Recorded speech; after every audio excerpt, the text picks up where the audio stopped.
My name is Kirsten Tynan, and I'm with the Fully Informed Jury Association, which is a 501c3 nonprofit educational outreach organization dedicated to informing everyone of jurors' rights and responsibilities, including the right to conscientiously acquit by refusing to enforce unjust or unjustly applied laws. And part of how we do this educational outreach is at courthouses. We stand out on the sidewalk and give people the information in the form of our brochures. Of course, courthouse outreach in particular is a specific special case for us because those who are employed in courthouses typically have an incentive to prevent jurors in particular from knowing this information and in screening the jury pool to prevent fully informed jurors from making it onto juries. So we have some specific strategies and techniques that we use when doing courthouse outreach, and that is what we are going to focus on here today. I'm happy if anyone is interested in having a training tailored to their specific local situation, discussing that with you. Just give us a call in the office at 406-442-7800 or email us at aji@fija.org. And the reason I like to do that is because I can go over some of the more specific local circumstances with you. But for those who are not able to do that or just want a quick course, welcome to volunteer training for courthouse outreach. So when we're doing outreach, we are doing that in support of a specific mission. What is FIJA's mission? Well, we aim to educate everyone about their full power as jurors, including their ability to rely on personal conscience to judge the merit of the law and its application, and to conscientiously acquit when necessary for justice, even if the law has technically been broken. And why do we need to do this? Well, it's not enough simply to hear this information ourselves and keep it to ourselves. For one thing, there's one person who is guaranteed never to be on your jury if you should ever be in that situation, and that is yourself. So if you're the only one who knows this information, that's not going to help you. In fact, most people are called for jury duty only a couple of times in their lives, and for us specifically as juror educators, we are often the least likely to end up on juries because we are activists, we have pretty strong opinions, and we have a lot of knowledge. So we have to take this information to our communities and inform others if we want to have access to fully informed jurors ourselves. How do we educate? Well, here are a few of the ways we do this. And you see several other photos here of people doing general educational outreach by handing out brochures, oftentimes at courthouses. And that's what we're going to specifically focus on today. But do be aware that if you are not comfortable doing courthouse outreach, there are plenty of other ways to get involved, and we're happy to help you with that. So the specific goals of our outreach are important to keep in mind so that we can tailor our message and our outreach strategy to achieve these goals.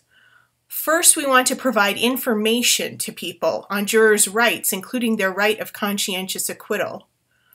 But beyond that, we need to engage people, pique their curiosity, and inspire them to learn more. The amount of information we're going to give them in a 1 or 2 minute interaction is probably not enough in that isolated instance for most people to feel comfortable using it.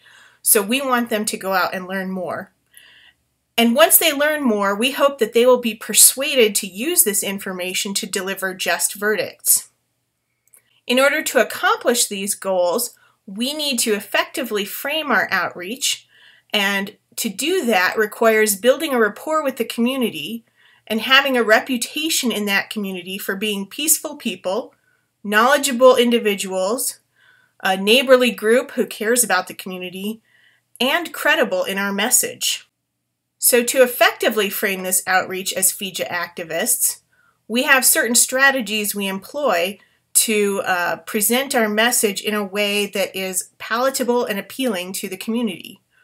So for one thing, what we do is public outreach. We're not out there protesting. We're not against anything. We're simply reaching out and sharing information. We're educating our communities. We're not out there sticking it to the man or anything like that. What we do is not civil disobedience. We simply exercise our rights in support of our mission and goals, and we're doing so completely legally. We challenge unjust orders that courts may issue to try and prevent us from doing outreach. We don't go out and break these orders and get arrested. When someone breaks an order and gets arrested, that has a couple of negative effects. One thing it does is frightens people away from doing outreach. Volunteers don't feel comfortable doing it because they perceive what we do as something that is illegal and something they could get in trouble for, and that stops the message from spreading as far as it could. And second, it gives the impression in the minds of people who we are trying to reach that what we are doing is somehow illegal or disreputable, or that we are asking them to do something illegal, and none of that is true. So our strategy involves not breaking any orders or trying to get arrested in any way.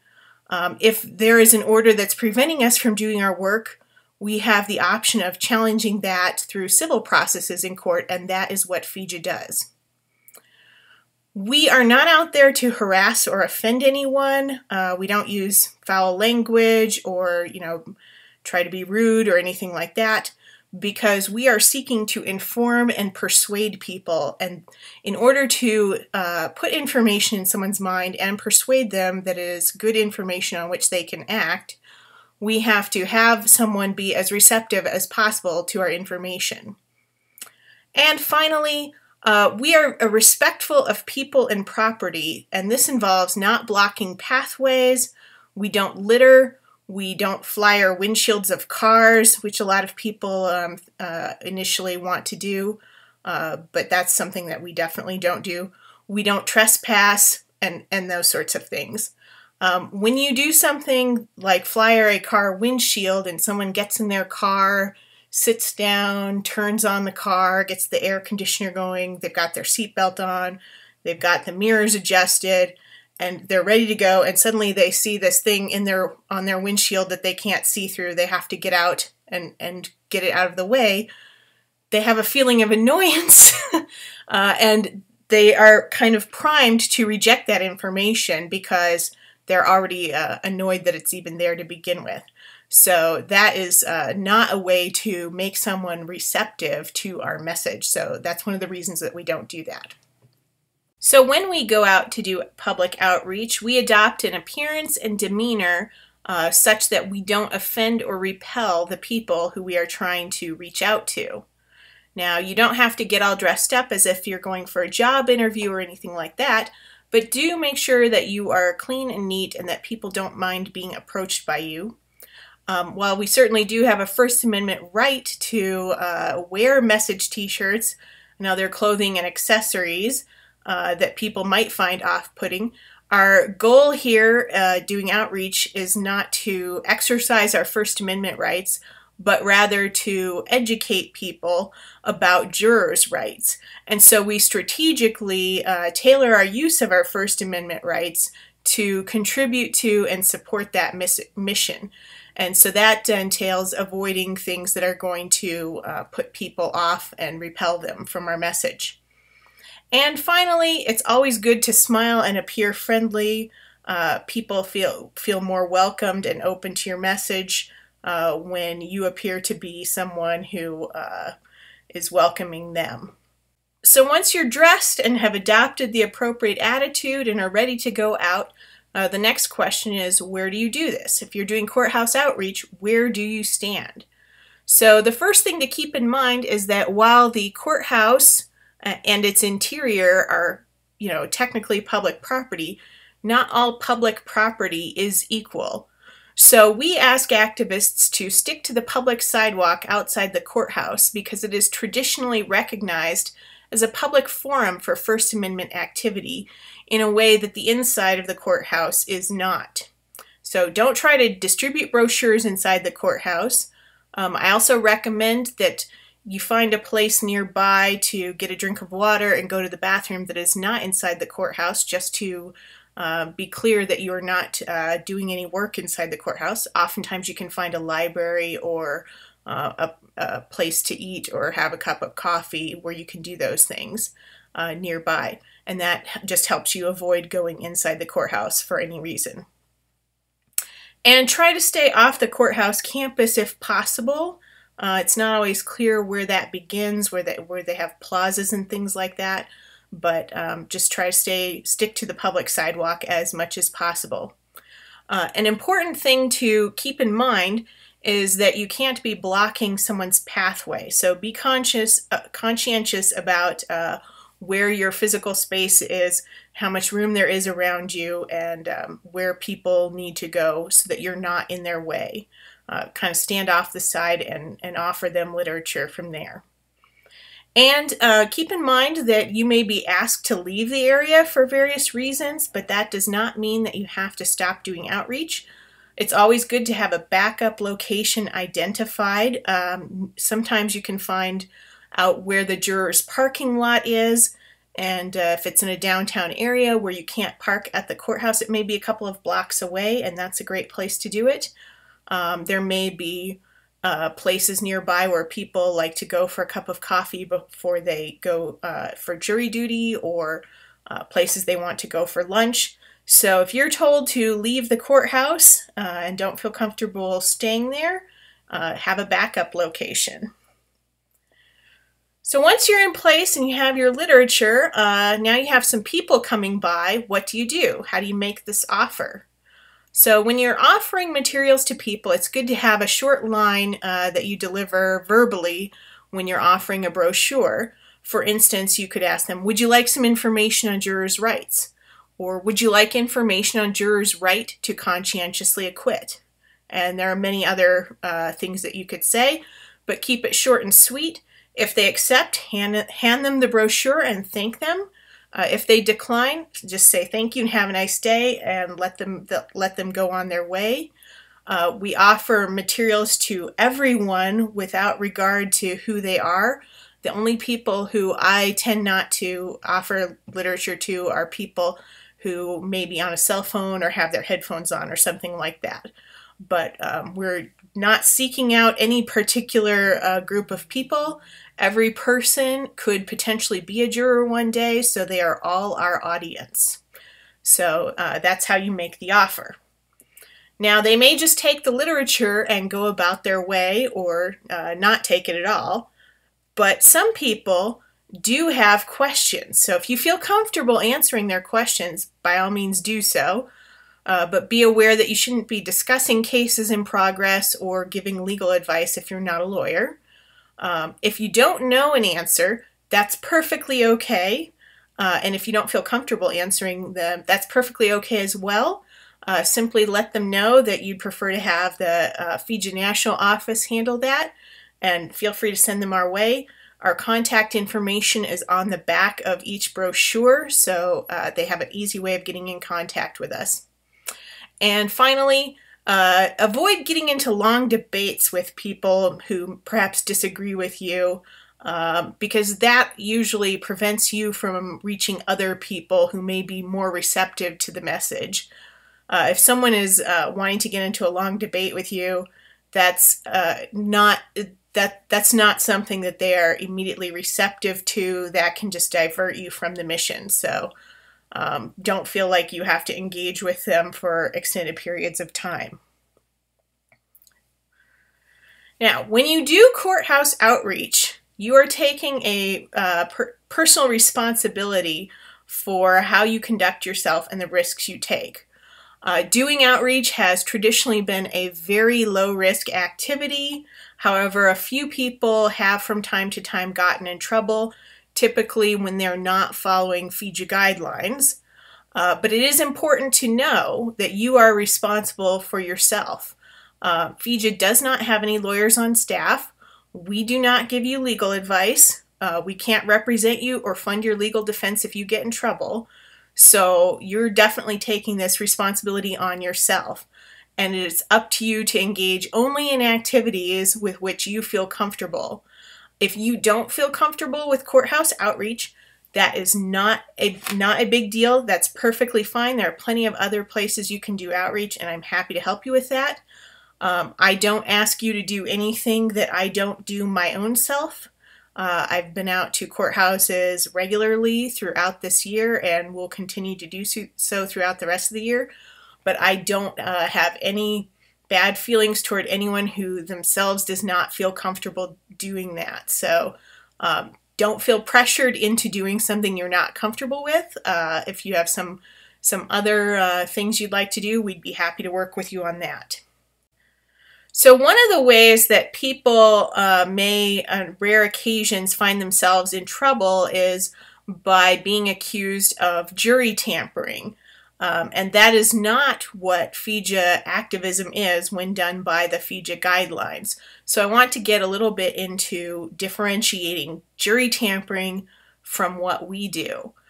So we'll begin with NOLO's Plain English Law Dictionary definition of jury tampering, which says it is the crime of attempting to influence a jury through any means other than presenting evidence and argument in court, such as conversations about the case outside the court, offering bribes, making threats, or asking acquaintances to exert their influence on a juror.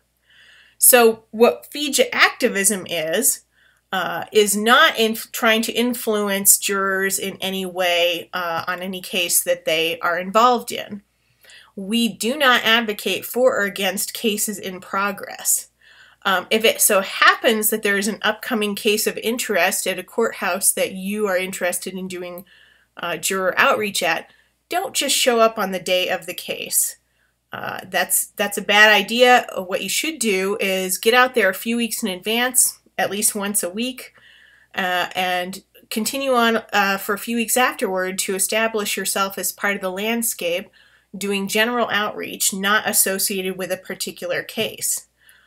We should also be offering literature to everyone, regardless of who they are, and not seek to single out jurors.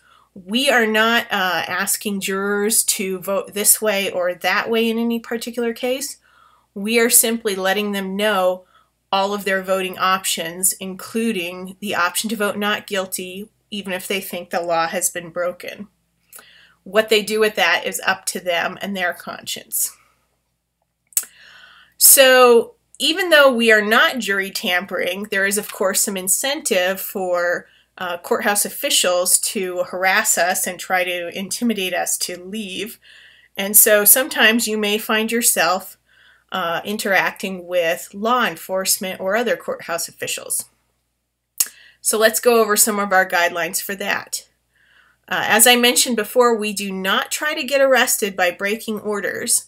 Our strategy is to exercise peaceful forbearance and challenge what we believe are unlawful orders through civil processes, and we have had success with that in the past.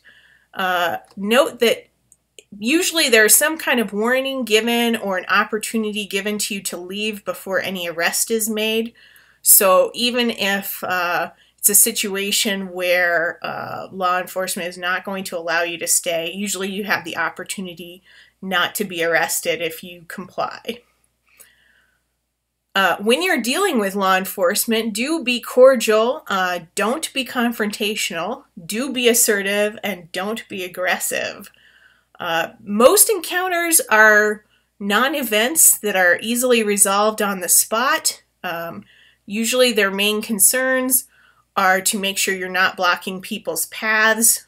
We've had people asked to put away a banner that was supposedly too large or things like that, but they were allowed to stay.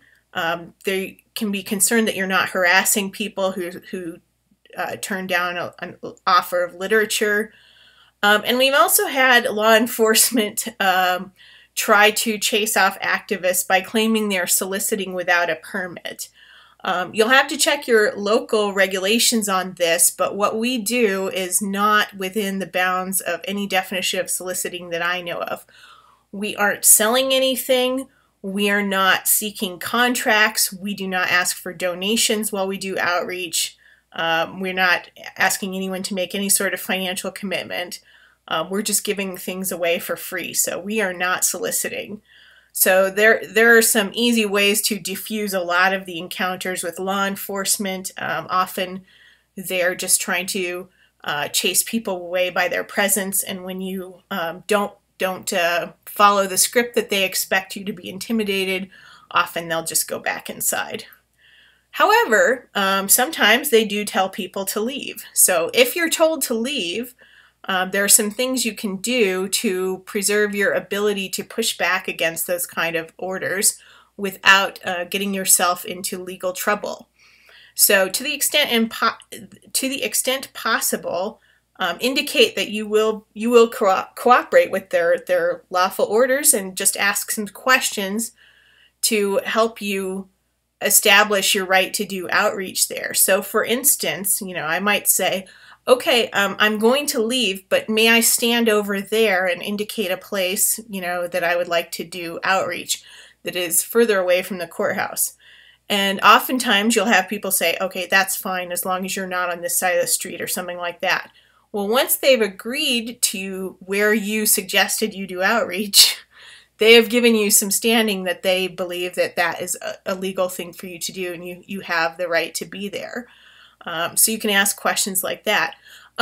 You may also want to ask them, okay, I'm going to leave, but I would first like to get your contact information so that I can call you as a witness when I challenge this order. And that lets them know that they are going to be held accountable for what they are telling you, for one thing, and for another, that you believe that you have a right to be there and that you plan to exercise that right, even though you do not want to get arrested or anything. And when you're doing things like this, it's very helpful if you have witnesses, or sometimes we've had people have legal observers from the National Lawyers Guild or things like that there. And of course, if you can have the ability and it's legal in your area, peacefully recording can help give you some added protection.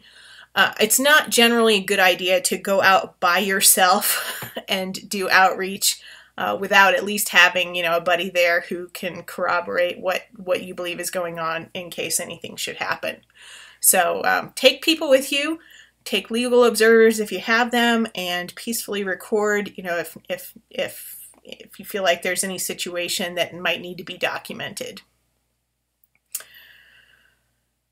So when we're doing outreach, it's our responsibility to take care of ourselves because even though we have the legal right to be there, law enforcement and courthouse officials don't necessarily agree with us, and may take steps to try and retaliate against us for what we're doing.